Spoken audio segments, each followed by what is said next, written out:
uphawugele efriji, she's like, yo, kutye kubhatala ngumamam. Abazali bambhatala ukutya. Pinky. Uthi ubona pinky, little bits. Dize. Hey guys, welcome back to my channel. I know what you're thinking. Why do I look so cute though?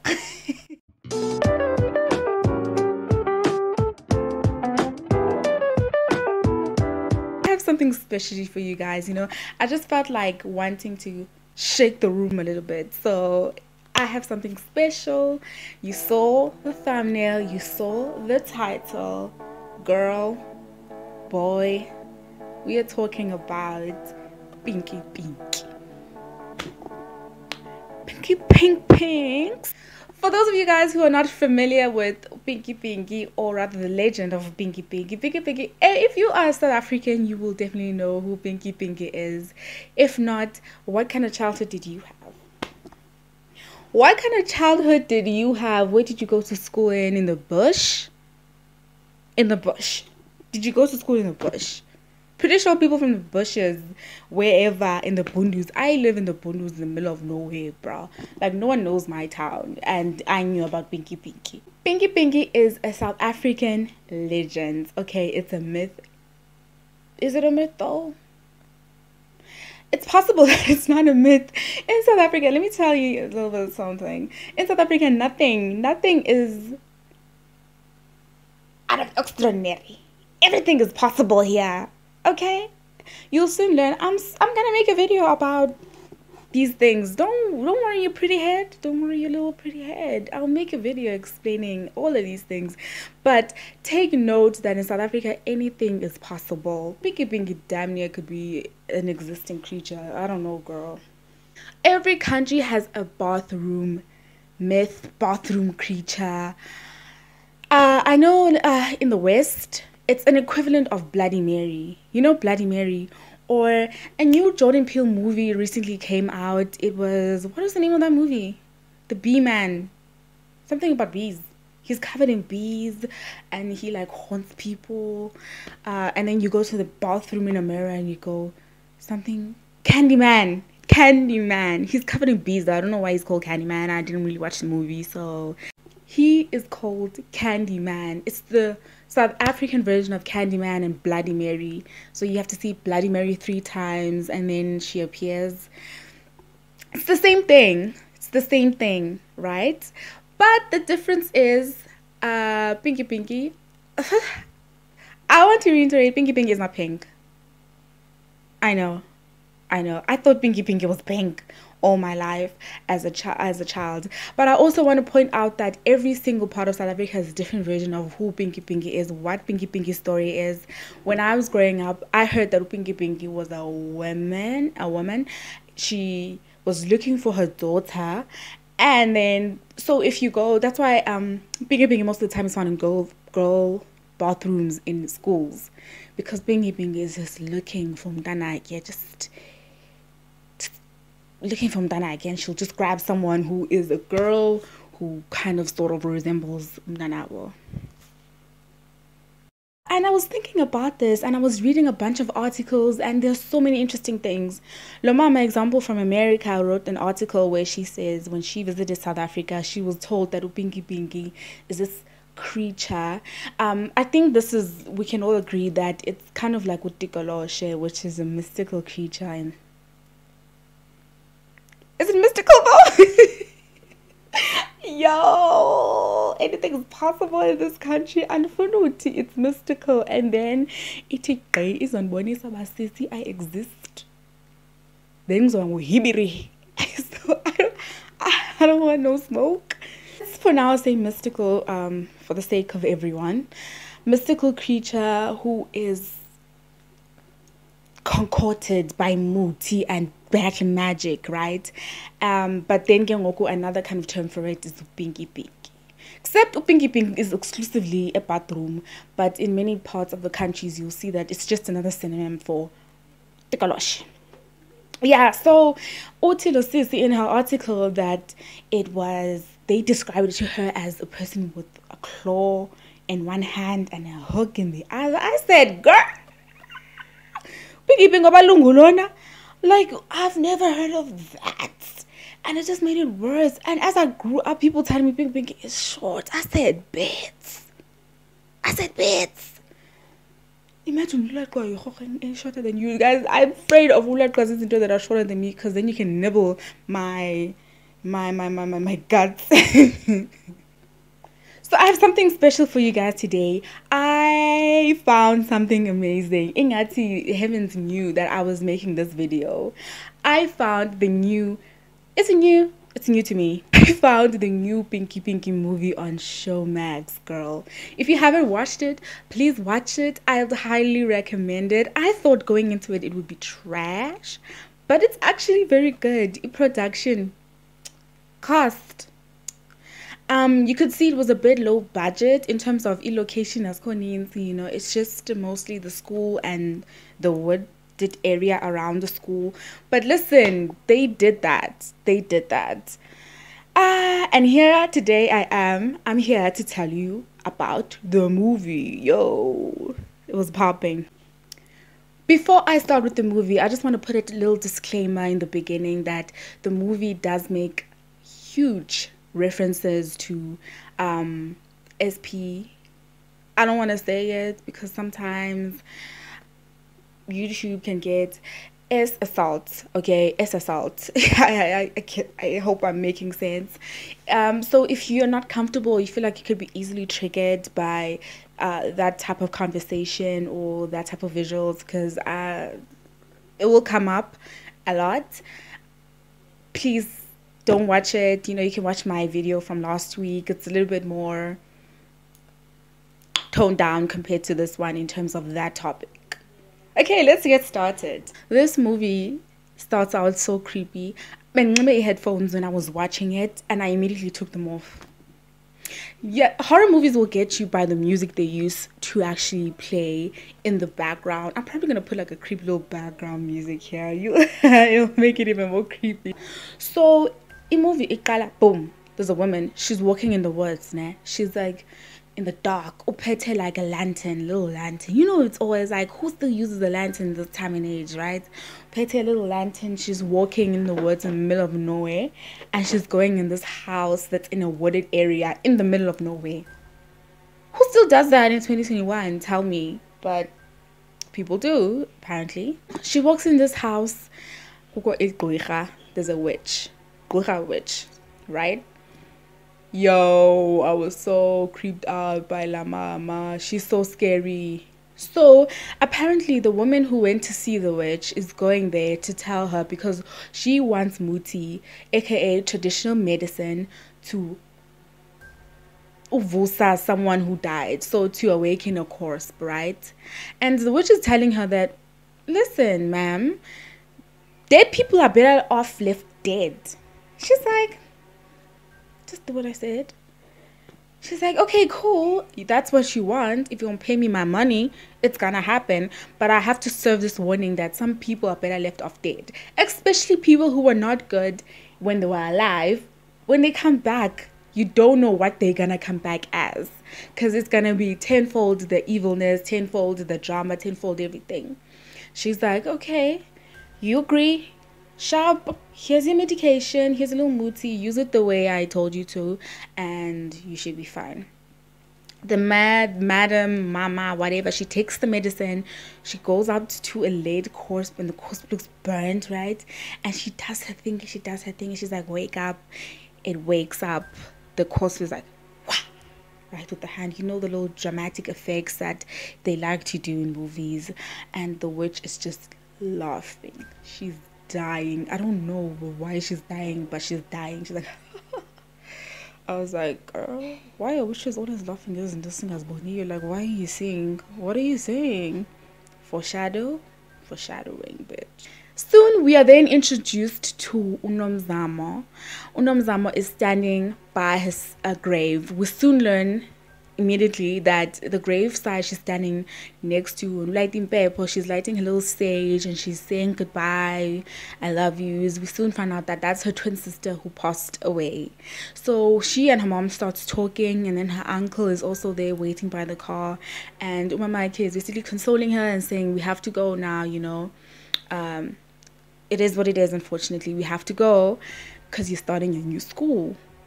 Immediately you pick up that there's tension between Unomzamo and the uncle. You're like, what an there's a little bit of shakiness.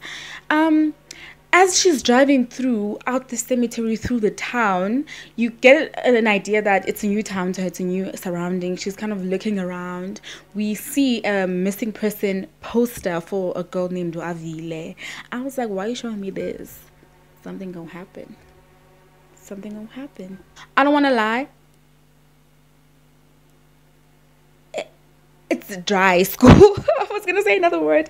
It's a pretty dry school. It's like in the middle of nowhere, probably in rural Eastern Cape.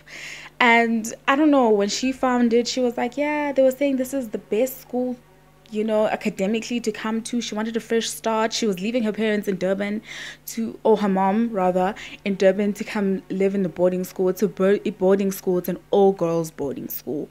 Creepy place. She's still introduced to the principal. Principal's like, okay, I'm going to introduce you to the matron who's going to be in charge of you. The matron is La Mama in the beginning of the movie. And she just came out of nowhere. She's like, bah! I was like, ooh. Oh, girl, why you just pop up like that? Soon find out that La Mama's son was the principal before he died. And guess who the son is? The son is the person she was trying to revive in the beginning of the movie by using Kospiake. His picture is on the little school hall, and it's so creepy. He's just there like, oh, I was like, no, ma'am. She was creeped out. Everyone is like looking at her. She's like, oh, don't you see this creepy picture of this man? Everyone's like, He wasn't creepy. He was a nice guy. Everyone's saying he's a nice guy. Mama is saying he's a nice guy. Zama settles in. She's introduced in the cafeteria by Ume-chan that this is the new girl, treat her well, introduce her, blah, blah, blah, blah. We're soon introduced to the three minions, the three musketeers. There's Ucebisa, the group leader, and Minion 1 and Minion 2, because their names are not important enough for me to remember. Sorry. Ucebisa is the leader, and then there's Minion 1 and Minion 2. They take her in. They're sort of like school bullies. Okay, they take her in. They're like, listen, to survive this dump of a place, because we don't know why you think this was a good school to come to survive this dump of a place, we will take you under our wing. Then we were also introduced to a third person, Usinalo. Usinalo is this cute little girl. She has like little glasses. Her voice is so tiny. She's so cute. And, she's being bullied by Ucebisa and her minions, high school energy type of vibes. She's being bullied. And Unomzamo now and then defends her. And that Usinalo takes a liking to her because of that. The next day comes, Nomzamo is trying to adjust to this new life in boarding school, and she's still hanging out with Tucebisa and her minions. They're talking about, the little party, they're meeting the boys from the next school, and they're bringing alcoholism. And, it has to happen, and Nomzamo's coming with them. First, Nomzamo was hesitating, like, I just got here. It's the first. I'm behind academically. I need to prove myself because Heike Matron looks like she's not messing with me. They're like, oh, Saborajo. They gaslighting the F out of her. They gaslighting her. They guilt tripping her. Even at night when they're actually sneaking out, they were gaslighting the hell out of her. They were guilt tripping her like, Mela Joe, like, you hang out with us now. Ochaba or phony. We helped you. You were new here. No one was messing with you. Now we took you in. And that forced Nomzamo to actually sneak in the matron's room and take the keys to open the gate that locks, everyone in, for them to sneak out and hang out in the middle of the woods. Who does that? Like, who does that in the middle of the woods? They were drinking. Got a little bit of a tension moment when one of the minions' boyfriend was kissing the other minion because they were like, "Oh, you are schmoozing my boyfriend. You enjoying that little hoe?" So as they were there hanging out in the middle of the woods, Namzamo sees something behind one of the girls. She's like, "Oh, what is that?" Only to find out that she is seeing Avile, the girl who passed. So she starts screaming because this is not the first time she's seeing this random girl. And everyone is freaked out, right? Everyone's like, "Okay, come on, dude. Are you drunk? What's wrong with you? Ra ra ra." Then, from a distance, they see a lantern. And they like, someone's on their way. So they dash, they book it, they run. Poor Nomzamo, who's not familiar with this wooded area, gets kind of left behind by the others. She's grabbed by the matron. The matron is like, "Why did you guys sneak out? What is wrong with you kids? Ra ra ra." And because Nomzamo was the only one who was found by the matron is like, "I'm punishing you. Tell me who the other people were." She's not a snitch. Nomzamo's not a snitch. She didn't snitch. So she got in trouble and she was forced to washing. Like she had to hand wash people's shirts and socks. The scene then cuts to Cebisa and her minions taking away glasses Gasnalo because she has these thick glasses and she can't see without them. Snalo is the cute little girl I was telling you about in the beginning. So Nomzamo is hearing this, cry, and she heads over there to kind of stop the girls from doing what they're doing. She basically makes enemies out of the girls because they're like, "Oh, now you're defying us. Cool, you're out of the group. You're now the enemy." It cuts to the next morning where Nozamo's uncle is there and it's her birthday, so he bought cake. He's like, "Yeah." And then this is where I was like, he's got me messed up. He kisses her on the lips. Mind you, it's already like a taboo thing in this day and age to even kiss a little girl or a little boy, umdana, just in the lips because, germs, especially with corona. But to kiss a grown girl, she's like 18 or something, Brigada. He kisses her on the lips and she starts to feel a bit uneasy, so she heads over to the bathroom. The uncle goes to the bathroom with her and he's like, "I don't understand why you had to move. Why do you have to go to this school so far away?" And this is where we find out, or confirming a bit of our suspicion as the audience, that yeah, this man is assaulting her in that way. And Usnalo was on her way to call Unamzamo to cut the cake, and she sees this interaction. She sees the uncle inappropriately touching Unamzamo, and Unamzamo just being frozen. She looked so scared. She was like frozen in fear. And Usnalo comes in and kind of diffuses the situation, because then the uncle is like, she backs off a little bit. Yeah, that was an intense scene. As the movie is continuing, we soon find out that the matron, it's a sirachi. Something's not right. It's a sikupsni. And we see that in the dreams she keeps having. She kept having dreams where she was dreaming about her son who passed when he was still alive.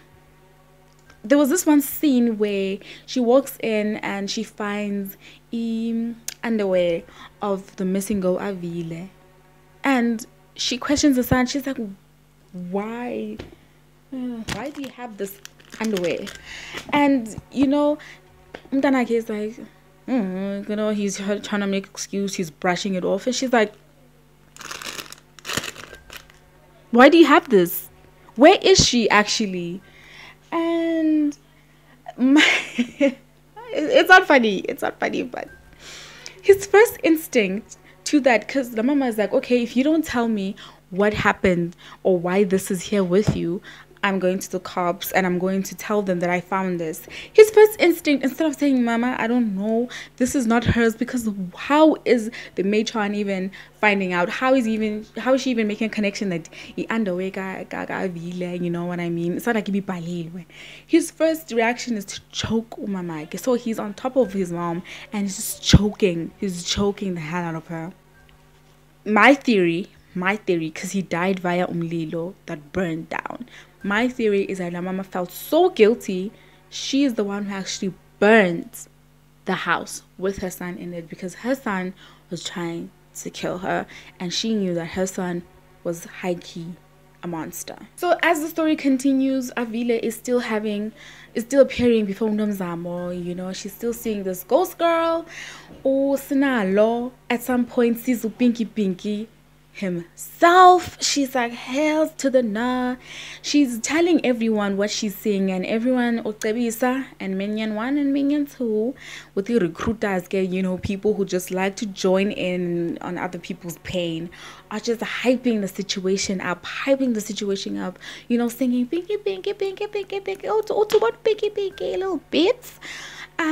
Such a baby, because at some point just not appease herself from being so scared of seeing this man. This man was, and his skin side, this pinky dude, his skin is rotten. He has like these glowing red eyes, just really creepy-ish. So Osnalo is freaked out, reasonably so. So Yena, she's moved to another empty staff room situation where there's also a ensuite bathroom, so she won't have to go to the girls' bathroom, and Nomzamo moves in with her, right? One night, as Nomzamo was sneaking in the matron's room to get Istiqo in order to kind of go outside and investigate more about Avile, she has a vision that Usnalo was actually being killed by Pinky, and it turned out that that vision was true, and Usnalo is dead, killed by the Pink's man himself. So at this point, things are escalating. Kids are dying at a rampant rage, and Lomama is seeing it. Lomama used to be mad when people would mention this monster. She'd be like, but there's no such thing.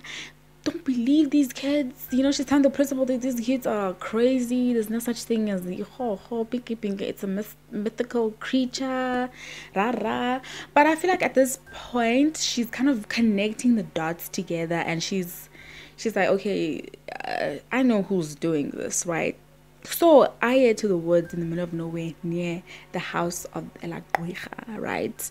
So she's standing there and she's like, Fikile, that's the name of her son, right? AKA Mr. Pinkman himself.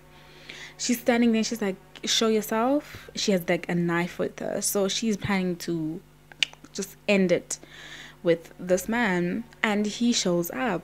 And that's where we kind of hear the story that La Mama is the one who actually, well, they kind of suggested she's the one who burned down Indlu. Then she felt guilty for killing her son. So she went to a witch to revive him, to fix his intoxication. She's like, why are you killing these girls? Why are you doing what you're doing?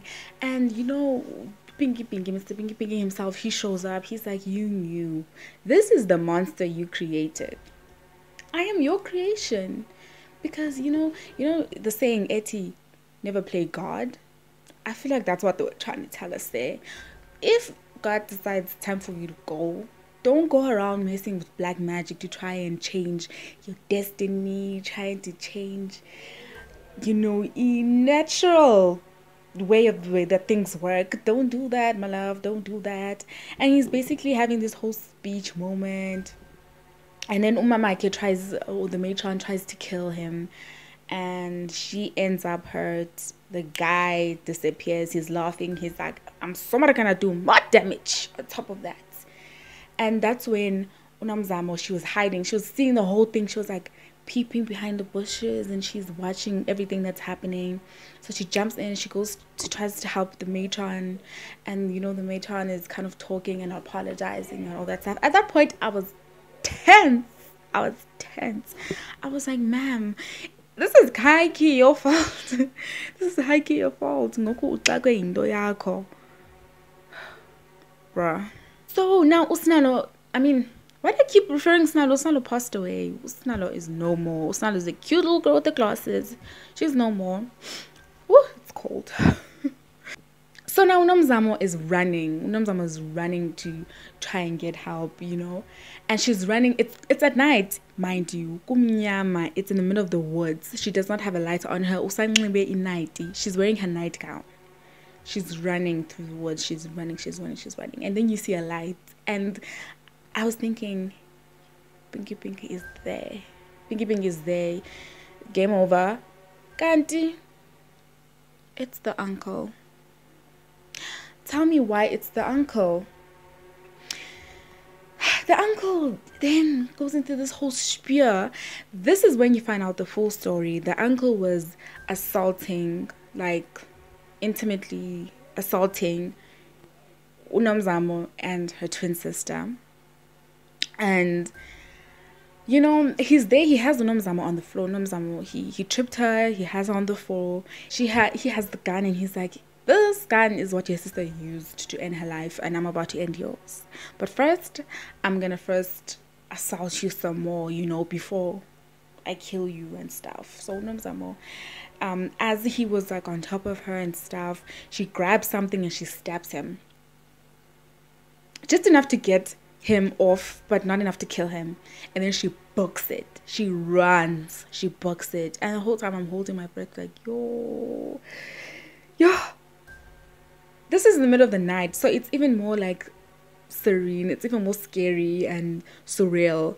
The movie then changes scenes and it goes back to the boarding school where Ucebisa and Minion won, because the other Minion was also killed by Pinky while she was on her way to see her boyfriend yake. Skip that part because we don't mess with those Minions.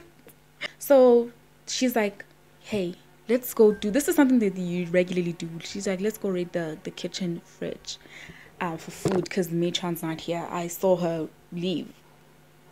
At first, you know, her friend's hesitating, and then she's like, okay, fine, if you leave me alone after raiding the fridge. Fridge. She's like, I'm just like, yo, she's such an intense character, but like high key, I've seen so many people like her. You'd think bad like writers, but I've literally seen people who act like her. She's there eating, and she ends up being killed by Mr. Pinky. You know how I commend the writers on how they can create really an atmosphere that's kind of creepy in its own way. He started singing. Oh, I forgot. It's a game. It's almost an equivalent. Oh, dize, oh, dize.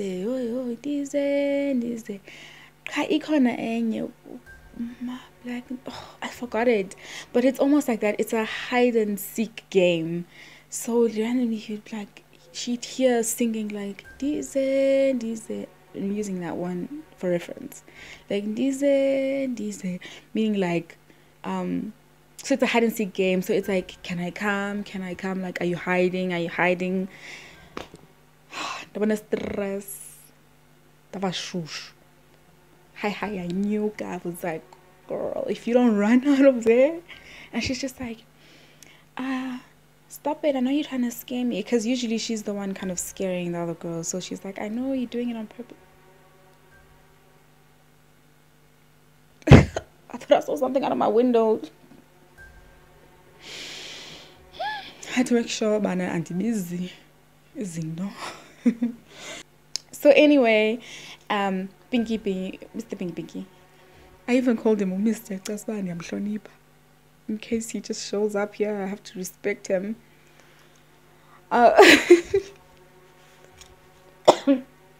So then it cuts back to Nomzamo. Nomzamo is like, you know what? I'm gonna end it all. I'm gonna kill this man once and for all. And she kills him. She stabs him. And yeah, that was that. She books it back to the school. She decides, you know what? This thing is not gonna stop unless I face it, like, head on. She goes to the bathroom. She's like, Pinky, like, where are you? It ends today. Let's do it. Let's just face each other once and for all. Pinky appears. He's like, oh, so you brave. You're foolish for being brave. and he tries to kill her, bruh. And there's a whole back and forth between them. And just in the last moment, when it looks like he's about to win, she, behind Pinky, she sees her sister, her twin sister who's deceased. And, you know, it ends up distracting with Pinky, and she just grabs the knife that she left on the floor and she stabs him, and he evaporates into like dust. And it was such an emotional moment. As she's sitting there, she's looking at her sister, and her sister's looking down at her, smiling. And then she sees Usnalo, like she sees the ghost of all the girls who've passed, like Avile, Usnalo, Minion One, and Tsebisa. She sees all of them, and then they eventually all head to the light. And that's how the story ends. The last scene of the movie is with her and with her mom. So Mama Ike wasn't feeling too good, and she was at the hospital, and you know her uncle was trying to hide the fact that Mama Ike be cool at the beginning, so she finally could see her mom, because I think he was trying to isolate her from her mom, to speak to her mom. So she's there, she's talking to her mom, she's like, you'll be fine, Mama, you know, everything's gonna be good. She heads over to a bathroom, you know, she washes her hands, she comes out of a toilet, she washes her hands, and she leaves. And the camera kind of zooms in into the little drainage area of the sink, and all you hear is like the sound that Pinky makes, which is like clicking sound, something like that. Something like that, and he makes that sound, and you kind of, you know, you get the idea that the writers are now saying, because he was killed in a girl's bathroom, now his spirit forever resides in a bathroom setting, because and he can't leave. He lives basically within the pipes, because pipe works in bathroom. And maybe they're also kind of making a reference because he was killed in a girl's bathroom. Anyway, that was such a good movie. It was intense in some parts, and you know, like the mood, the setting was perfect. And I was so taken aback that Bengaluvangayo, but I enjoyed every moment of it. Go watch it if you can. Knowing the way I tell stories, I might have added Raja here and there. But it's fine. When your imagination is high, you will also get it the way I got it. Thank you guys for joining me again. Hopefully I'll see you again in the next video. Please remember to like the video, comment on your experiences with Pinky, or what you've always heard, your version of it. It could differ from mine. I know for a fact it could differ from mine. And share it with your friends and family. Tell them to come watch it. Tell them to come share their stories too. I would very much like that. And also, please remember to follow me on Instagram. My profile might still be private, but just request and I'll let you in, guys. As of I'm a sango. Go to ask and you will receive. I will let you in. I'm just keeping it private for now for other reasons that I might share on the channel once I feel comfortable. But I need to like scope out people who are coming in and out. So please, guys, please join me, because I will again be running a poll to see which topic I should talk about next. A lot of my topics, I already have them already, or I already made the video prior. I just can't decide which one to post next, and you guys decide that for me, because this is the channel for you and for me to talk about the crazy stuff I see, I read, I watch, and for you to enjoy and consume. Bye bye.